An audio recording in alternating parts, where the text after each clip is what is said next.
welcome everybody. Today I'm going to talk to you about electrochemical cells. So we've been talking about redox over the past few videos. We've assigned oxidation numbers. We've defined what oxidation and reduction is. We have seen oxidation reduction type reactions where something's oxidized, something's reduced. We did a lab where we witnessed these types of reactions, and now really what we're going to spend the rest of the chapter on is sort of talking about, well, why are we doing this? Why is this important to us? What are the applications? And so one of them is an electrochemical cell. And so in chemistry, we really start with like a straightforward, what I would say is a simple electrochemical cell. And the electrochemical cell is, quite simply, a battery. And so this is showing you a single cell battery. And I'll show you later on some pictures of some more modern looking batteries, things that might seem more reasonable to you, but what you'll notice is that what we have here, the ideas of the different parts, they pretty much exist the same as you would have in a more compact type of battery.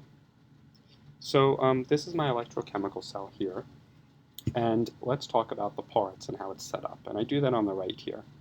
So we have two beakers, and each will have a piece of a solid metal in it. In this case, we're going to have zinc and copper. And what's going to happen is the metals are going to be immersed in the solution of the same metal. And so it's kind of cut off here, and I'll just draw this in on my diagram.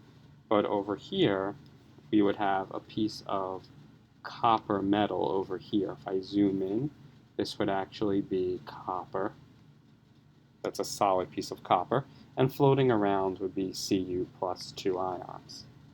And on the other side, for the zinc, this would be the piece of zinc right here, and then you would have zinc ions floating around in solution. So this is our basic setup. The metals are going to be connected with a wire, so this is my wire right here. Let me just change the color really quick. So this is going to be my wire right here. And the electrons will flow through the wire. And then a salt bridge, which is right here, I'll highlight it for you. This salt bridge allows the flow of ions and completes the circuit. So, how does this work, and what are the steps involved when we look at one of these electrochemical cells? Well, something really important about these cells before we start to get into that, and that is the purpose of them.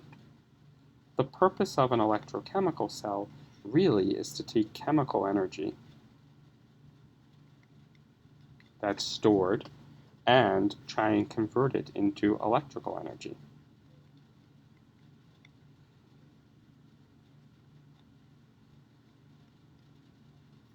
This process is spontaneous. It will have a negative delta G for Gibbs free energy. And what we'll see later on too is that it actually has a positive voltage, and we'll talk about that in a little bit. So these are this is my setup. Let's go through the parts and what you need to know. So the first thing that I need to do is go to my table of potentials, or table J, and see which metal is going to be oxidized and reduced. Now if we look on table J for these two metals, and we write a little table J part down here, the zinc is up top and the copper is down below on table J. That tells us right away that the zinc is going to be oxidized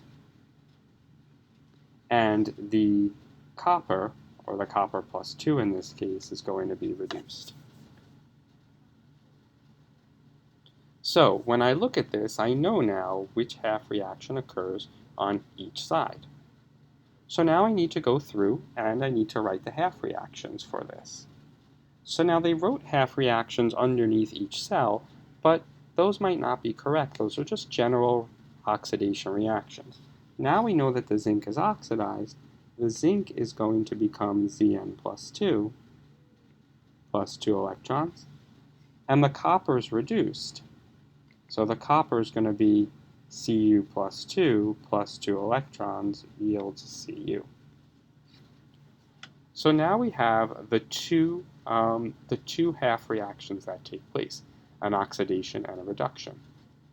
The electrons, they're going to flow from the wire that is, through the wire, from the metal that's oxidized to the metal that's reduced. And if we look up above here, it isn't always the same direction, left to right or right to left. We figure out that the zinc is where the oxidation occurs, the copper is where the reduction occurs. So what we'll have is we'll have the electrons flowing through the wire from the metal that is oxidized to the metal that is reduced. The metal that is oxidized is given the name the anode, and we're going to highlight that. It is positively, that's not true actually, I'm so sorry. It is negatively charged. Let's make this right. So it is negatively charged. The metal that's reduced is called the cathode,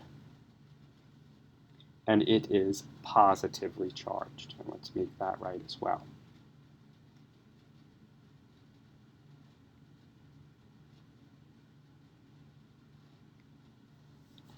The anode is going to start dissolving, and let's see why that is the case. So the anode will eventually dissolve as it's oxidized. Let's look at the oxidation that's occurring in the anode. The zinc solid up here is actually changing into zinc plus 2 ions. As time goes on, that zinc solid will actually physically or chemically change into Zn plus 2. Over time, that solid piece of zinc will dissolve away into the solution.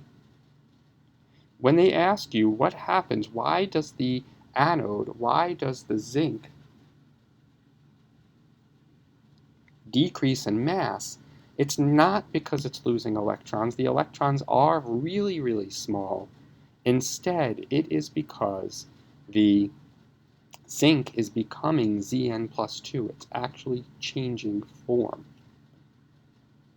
Now the cathode, the opposite will happen. The cathode will actually get larger. And let's see why. Well, if we look at the cathode reaction over here, the Cu plus 2 ions are actually materializing into Cu. So the plus 2 are becoming solid copper. So we can see that the plus 2 ions are materializing into that solid copper. That cathode, which is where the reduction occurs, that cathode is actually getting larger. Now, as time goes on, something else happens as well. If we look on the left side here at the cathode, the Cu plus 2 ions, they're becoming copper. Their concentration is going to go down. Very quickly, you'll get a buildup, or I should say a depletion of the positive charges and a buildup of the negative charges. We need something to come through and replace that. And so through the salt bridge, the positive ions, called cations, the positive ions, the cations, will flow to the cathode. On the anode side, the Zn plus 2 is building up on this side, because remember, the zinc solid is becoming Zn plus 2. The solid is changing into ions. So you get a buildup of positive, so therefore negative ions will come through the salt bridge, and they will start to enter the side that has the buildup of positive ions. The negative ions are called anions. The anions will move to the anode. This is our electrochemical cell. And our electrochemical cell here has all of the parts that I described in this. The best way to get good at an electrochemical cell and being able to do it is to actually go through and practice. So let's just recap what we did here in about 30 seconds. The first thing that we did was we noticed that's an electrochemical cell. It has the 2 beakers and it has the salt bridge. We went to table J. On table J, we figured out that which element was on top would be oxidized, which one on the bottom would be reduced. We wrote half reactions for each of them. Sometimes we're also asked to do a complete reaction. We then found that the electrons flow from what's oxidized to what's reduced. That's from the anode to the cathode. The metal that's oxidized is the anode. It is negatively charged. The metal that's reduced is the cathode. It's positively charged. The anode will get smaller as it dissolves away, as it's oxidized. The cathode will materialize. The plus ions will become solid copper in this case, and it will get larger. As far as the salt bridge is concerned, remember, it's important in migration of ions. It's supposed to maintain the electrical neutrality. The cations, which are positive, will flow to the cathode half cell. The anions that are negative will flow to the anode half cell. What I'd like you to do is really practice one of these. So here's a practice for you. And I want you to go through and I want you to label all this stuff. The only thing that we didn't do on this one is part 6 here, finding the voltage. To find the voltage, we'll do that next time. We'll talk about how to find the voltage and how this works. And we'll also talk about applications, looking at other batteries and how to apply that, how to apply these sort of rudimentary batteries that we have to something like, here we have a D-cell battery or a C-cell battery. Here we have a lithium-ion battery. And here we even have a fuel cell.